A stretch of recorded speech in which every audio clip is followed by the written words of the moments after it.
High বন্ধুরা, কেমন আছো? চলেছি নতুন একটা ভিডিও নিয়ে। আজ আমি, দাদা আর আমাদের গাড়ি চালায় মণিকান্তা ভাই, সে যাচ্ছে হলো যে আমরা সবাই মিলে যাচ্ছি আজকে খুকুরদা তারাপীঠ। আমরা এখন খুকুরদা পৌঁছে সেই তারাপীঠের সেই রাস্তায় ঢুকে গেছি। আর বাকি রোডে সেরকম গাইস ক্লিপ নিইনি, ওই জন্য আমি সেগুলো দিইনি।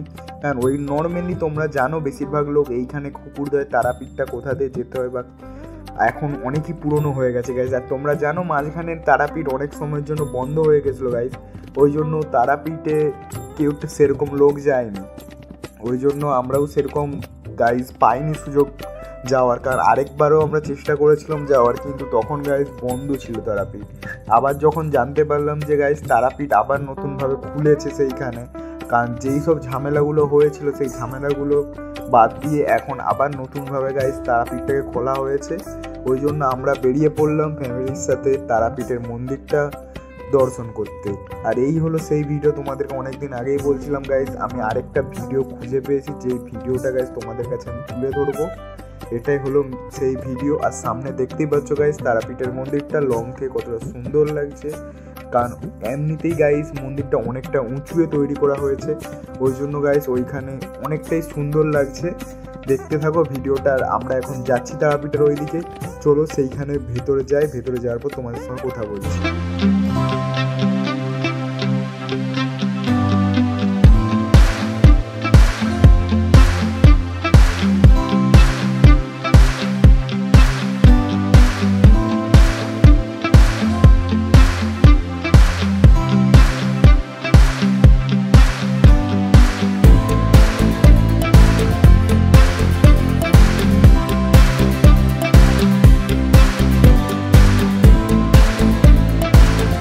এরপর গাইস আমরা চলে এলাম তারাপীঠের পাশে যে বামদেবের মন্দির বানানো হয়েছে সেইখানে। আর এতটাই গাইস রোডের টেম্পারেচার, আমরা যে নর্মালি যে হেঁটে যাচ্ছি না, আমাদের পায়ের নিচে এত পরিমাণ জ্বালা করছে ভাবনার বাইরে গাইস। সত্যি বলছি, আমাদের পেছনে আমাদের ফ্যামিলির বাকিরা আসছে ঠিকই, কিন্তু তাদের হালত খারাপ হয়ে গেছে, বুঝতেই পারছো গাইস, এমন হালত হয়ে গেছে নি ভাবনার বাইরে। আর আপাতত এইখানে মন্দিরে আমরা চলে এসেছি। আপাতত ভেতরের গাইস ক্লিপ নিতে বারণ করেছিল, ওই জন্য গাইস ভেতরে যে ক্লিপ ছিল একটা দুটো, সেগুলো গাইস আমি সব বাদ দিয়ে দিয়েছি। আর এইখানে দেখতে পাচ্ছ আমাদের এখানে ডালা রেডি। এইখানের মানে সবচেয়ে বড় যেই ডালাটা, সেই ডালাটা আমরা এখানে নিয়ে নিয়েছি 650 টাকা দিয়ে। আর এইখানে সবচেয়ে বড় ডালা, আর সবচেয়ে বড় ডালা নেওয়ার কারণ ছিল যাতে ভালোভাবে গাইস পুজোটা হয়। কারণ এইখানে বেশিরভাগ যেটা আমরা শুনতে পেয়েছি, যত ভালো ডালা দিবেন মানে ততটা ভালোভাবে পুজো করে এইখানে, ওই জন্য গাইজ ভালোভাবে ডালাটা আমরা রেডি। আর এইখানে নর্মালি পাথরের উপর দিয়ে যাচ্ছি তো, আর দ্বিতীয় রোদের টেম্পারেচার প্রচুর গাইজ, সত্যি বলতে প্রচুর পরিমাণে থাকার জন্য পা পুরো জ্বালা করছে। আর দ্বিতীয় এই টাইমে গাইজ অনেকই লোক কম রয়েছে, কারণ এই জাস্ট রোদের জন্য। চলো এবার আমরা একটু ভেতরের দিকটা দেখাবো। আর এবার চলো গাইজ পূজার মেন পর্বে চলে আসি। এইখানে দেখতে পাচ্ছ গাইজ পূজা শুরু হয়ে গেছে, ওইখানে আমাদের সব পূজার কাজগুলো চলে এসছে। ঠাকুর একটা সাইড দিন। যাই হোক গাইজ এখানে অনেক লোক গাইজ দেখতে পাচ্ছ সামনে ঘিরে নিচ্ছে, ওই জন্য আমি একটু সাইড হয়ে চলে এলাম সাইডের দিকে, যাতে ভালোভাবে আমি ক্যামেরায় তোমাদের কাছে তুলে ধরতে পারি।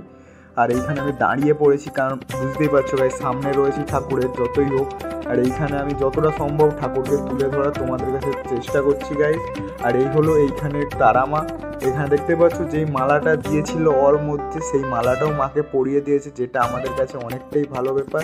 আর তারপর গাইজ ওইখান থেকে আমরা বেরিয়ে পড়লাম, কারণ এই টাইমে গাইজ অলরেডি এত পরিমাণ মেঘ উঠে গিয়েছিল এক সাইডে, আমরা দেখে ভাবলাম বাদ দে ভাই, আজকে আর অন্য কোথাও যাওয়ার দরকার নেই। কারণ ওইখানে গাইজ কালী মায়ের নিচে প্রসাদ পাওয়া যায়, সেই প্রসাদটা আমরা আজকে আর নিলাম না, কারণ গাইজ এতটাই পরিমাণে মেঘ হয়ে গেছে না, এখন যদি ঘর না যাই পরবর্তীতে আমরা হয়তো যেতে অসুবিধা হতে পারে।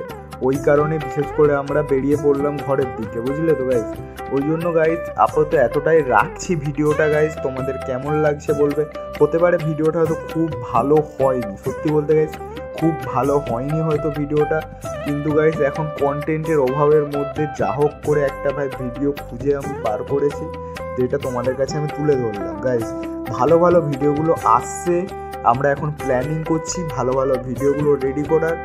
আরও নতুন ভিডিও আসছে, চ্যানেলের সঙ্গে থাকলে দেখতে পাবে গাইজ, ঠিক আছে। নতুন ভিডিওর জন্য গাইজ কমেন্ট করতে ভুলবে না, কিন্তু করে দিয়ে যাবে।